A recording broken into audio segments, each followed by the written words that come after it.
The prophet Nahum, chapter 1. A prophecy concerning Nineveh, the book of the vision of Nahum the Elkoshite. The Lord is a jealous and avenging God.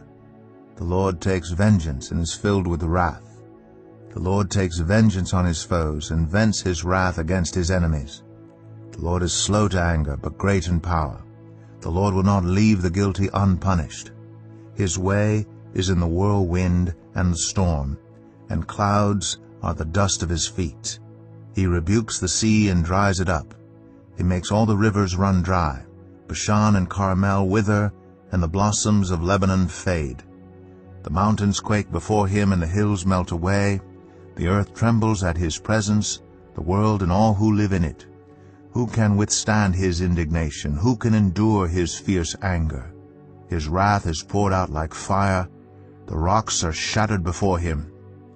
The Lord is good, a refuge in times of trouble. He cares for those who trust in him. But with an overwhelming flood he will make an end of Nineveh. He will pursue his foes into the realm of darkness. Whatever they plot against the Lord he will bring to an end. Trouble will not come a second time. They will be entangled among thorns and drunk from their wine. They will be consumed like dry stubble. From you, Nineveh, has one come forth who plots evil against the Lord and devises wicked plans. This is what the Lord says: although they have allies and are numerous, they will be destroyed and pass away.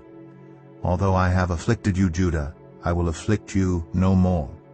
Now I will break their yoke from your neck and tear your shackles away. The Lord has given a command concerning you, Nineveh. You will have no descendants to bear your name. I will destroy the images and idols that are in the temple of your gods. I will prepare your grave, for you are vile. Look, there on the mountains, the feet of one who brings good news, who proclaims peace. Celebrate your festivals, Judah, and fulfill your vows. No more will the wicked invade you. They will be completely destroyed. Nahum 2. An attacker advances against you, Nineveh. Guard the fortress. Watch the road. Brace yourselves. Marshal all your strength. The Lord will restore the splendor of Jacob like the splendor of Israel, though destroyers have laid them waste and have ruined their vines. The shields of the soldiers are red. The warriors are clad in scarlet. The metal on the chariots flashes on the day they are made ready. The spears of juniper are brandished. The chariots storm through the streets, rushing back and forth through the squares. They look like flaming torches. They dart about like lightning. Nineveh summons her picked troops, yet they stumble on their way. They dash to the city wall. The protective shield is put in place. The river gates are thrown open and the palace collapses. It is decreed that Nineveh be exiled and carried away. Her female slaves moan like doves and beat on their breasts. Nineveh is like a pool whose water is draining away. Stop, stop, they cry, but no one turns back. Plunder the silver, plunder the gold. The supply is endless, the wealth from all its treasures. She is pillaged, plundered, stripped. Hearts melt, knees give way. Bodies tremble, every face grows pale. Where now is the lion's den, the place where they fed their young? Where the lion and lioness went, and the cubs with nothing to fear. The lion killed enough for his cubs, and strangled the prey for his mate, filling his lairs with the kill and his dens with the prey. I am against you, declares the Lord Almighty. I will burn up your chariots in smoke, and the sword will devour your young lions. I will leave you no prey on the earth. The voices of your messengers will no longer be heard. Nahum 3. Woe to the city of blood, full of lies, full of plunder, never without victims. The crack of whips, the clatter of wheels, galloping horses and jolting chariots, charging cavalry, flashing swords and glittering spears, many casualties, piles of dead, bodies without number, people stumbling over the corpses, all because of the wanton lust of a prostitute, alluring the mistress of sorceries, who enslaved nations by her prostitution and peoples by her witchcraft. I am against you, declares the Lord Almighty. I will lift your skirts over your face. I will show the nations your nakedness and the kingdoms your shame. I will pelt you with filth. I will treat you with contempt and make you a spectacle. All who see you will flee from you and say, Nineveh is in ruins. Who will mourn for her? Where can I find anyone to comfort you? Are you better than Thebes, situated on the Nile with water around her? The river was her defense, the waters her wall. Cush and Egypt were her boundless strength. Put and Libya were among her allies. Yet she was taken captive and went into exile. Her infants were dashed to pieces at every street corner. Lots were cast for her nobles, and all her great men were put in chains. You too will become drunk. You will go into hiding and seek refuge from the enemy. All your fortresses are like fig trees with their first ripe fruit. When they are shaken, the figs fall into the mouth of the eater. Look at your troops. They're all weaklings. The gates of your land are wide open to your enemies. Fire has consumed the bars of your gates. Draw water for the siege. Strengthen your defenses. Work the clay. Tread the mortar. Repair the brickwork. There the fire will consume you. The sword will cut you down. They will devour you like a swarm of locusts. Multiply like grasshoppers. Multiply like locusts. You have increased the number of your merchants, till they are more numerous than the stars in the sky. But like locusts, they strip the land and then fly away. Your guards are like locusts, your officials like swarms of locusts that settle in the walls on a cold day. But when the sun appears, they fly away, and no one knows where. King of Assyria, your shepherds slumber, your nobles lie down to rest. Your people are scattered on the mountains with no one to gather them.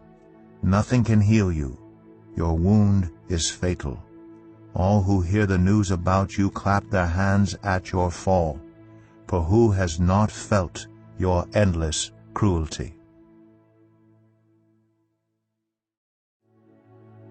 The Prophet Habakkuk. Chapter 1. The prophecy that Habakkuk the prophet received. How long, Lord, must I call for help, but you do not listen? Or cry out to you violence, but you do not save? Why do you make me look at injustice? Why do you tolerate wrongdoing? Destruction and violence are before me. There is strife, and conflict abounds. Therefore the law is paralyzed, and justice never prevails. The wicked hem in the righteous, so that justice is perverted. Look at the nations and watch, and be utterly amazed. For I am going to do something in your days that you would not believe, even if you were told. I am raising up the Babylonians, that ruthless and impetuous people, who sweep across the whole earth to seize dwellings not their own. They are a feared and dreaded people. They are a law to themselves and promote their own honor.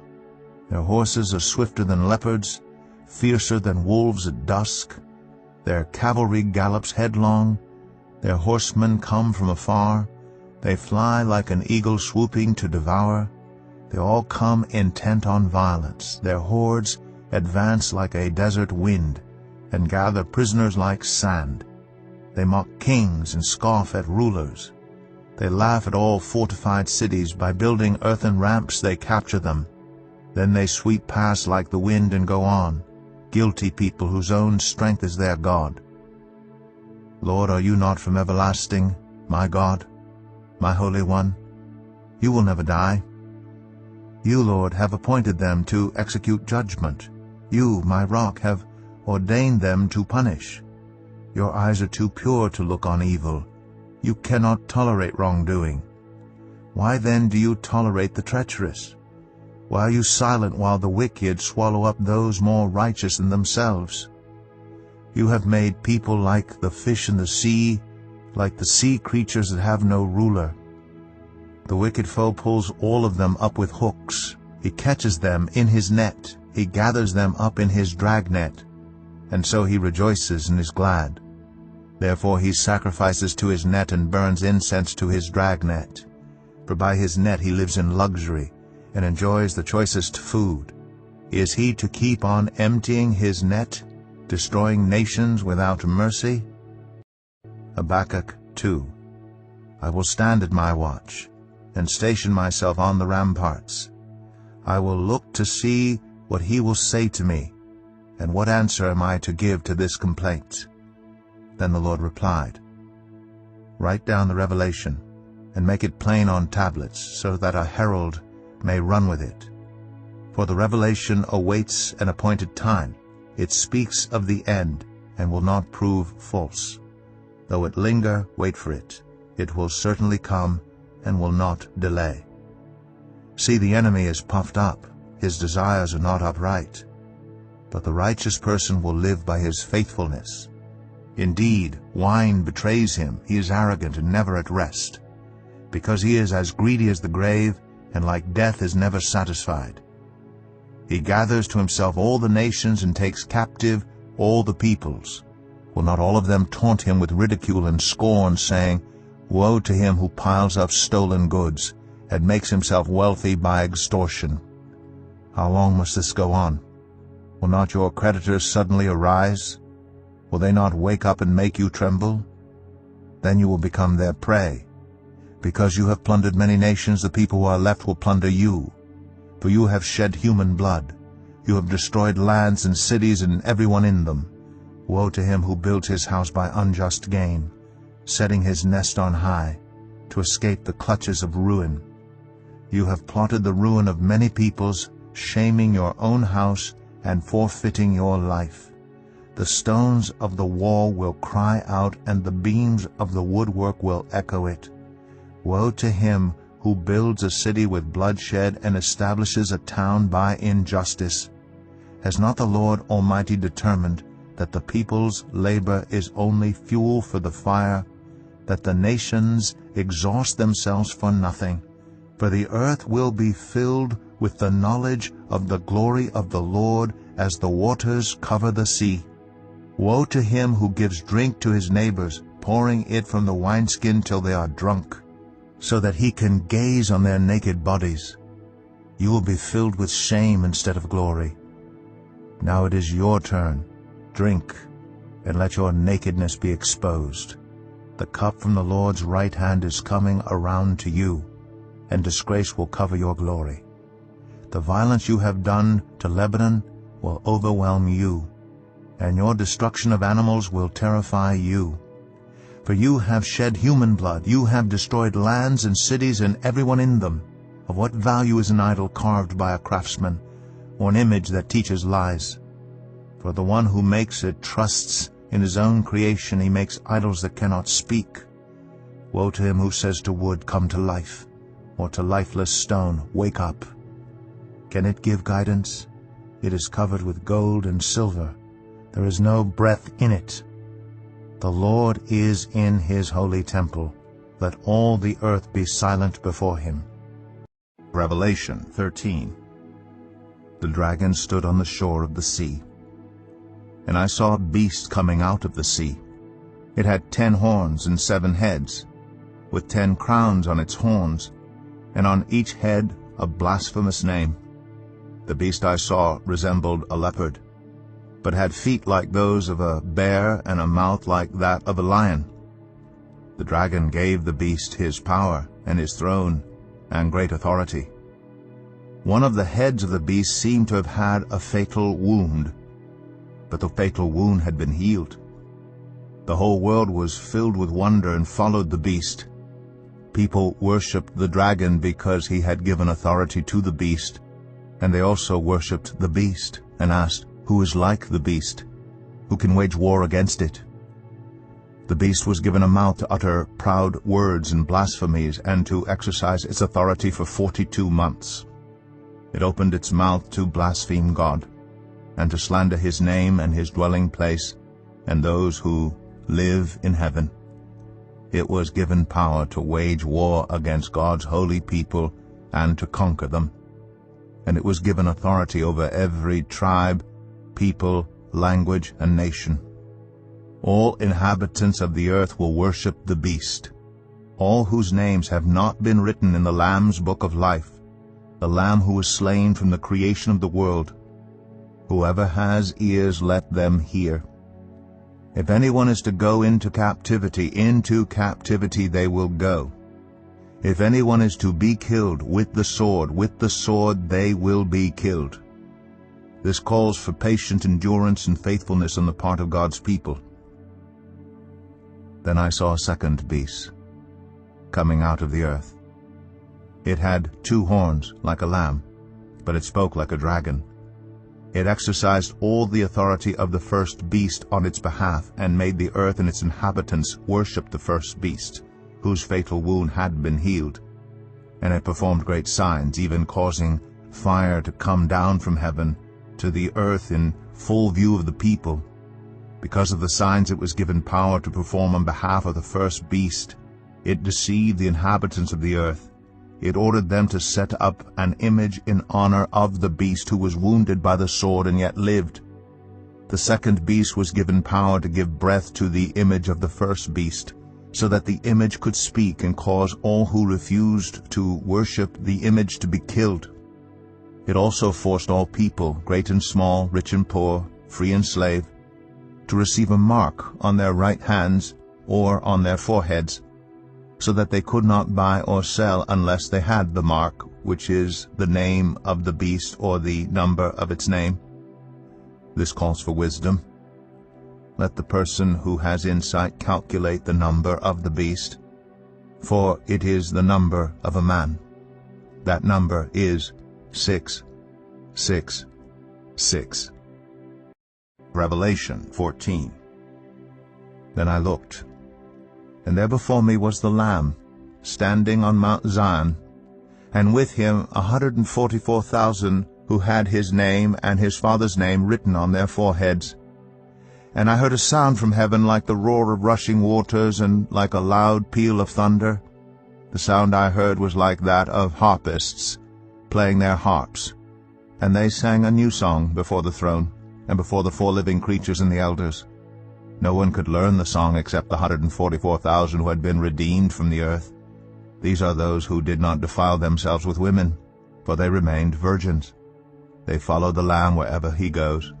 They were purchased from among mankind and offered as firstfruits to God and the Lamb. No lie was found in their mouths. They are blameless. Then I saw another angel flying in mid-air, and he had the eternal gospel to proclaim to those who live on the earth, to every nation, tribe, language, and people. He said in a loud voice, "Fear God and give him glory, because the hour of his judgment has come. Worship him who made the heavens, the earth, the sea, and the springs of water." A second angel followed and said, "Fallen, fallen is Babylon the Great, which made all the nations drink the maddening wine of her adulteries." A third angel followed them, and said in a loud voice, "If anyone worships the beast and its image, and receives its mark on their forehead or on their hand, they too will drink the wine of God's fury, which has been poured full strength into the cup of his wrath. They will be tormented with burning sulfur in the presence of the holy angels and of the Lamb. And the smoke of their torment will rise forever and ever. There will be no rest day or night for those who worship the beast and its image, or for anyone who receives the mark of its name. This calls for patient endurance on the part of the people of God who keep his commands and remain faithful to Jesus." Then I heard a voice from heaven say, "Write this: Blessed are the dead who die in the Lord from now on." Yes, says the Spirit, they will rest from their labor, for their deeds will follow them. I looked, and there before me was a white cloud, and seated on the cloud was one like a son of man, with a crown of gold on his head and a sharp sickle in his hand. Then another angel came out of the temple and called in a loud voice to him who was sitting on the cloud, "Take your sickle and reap, because the time to reap has come, for the harvest of the earth is ripe." So he who was seated on the cloud swung his sickle over the earth, and the earth was harvested. Another angel came out of the temple in heaven, and he too had a sharp sickle. Still another angel who had charge of the fire came from the altar and called in a loud voice to him who had the sharp sickle, "Take your sharp sickle and gather the clusters of grapes from the earth's vine, because its grapes are ripe." The angel swung his sickle on the earth, gathered its grapes, and threw them into the great winepress of God's wrath. They were trampled in the winepress outside the city, and blood flowed out of the press, rising as high as the horses' bridles, for a distance of 1,600 stadia.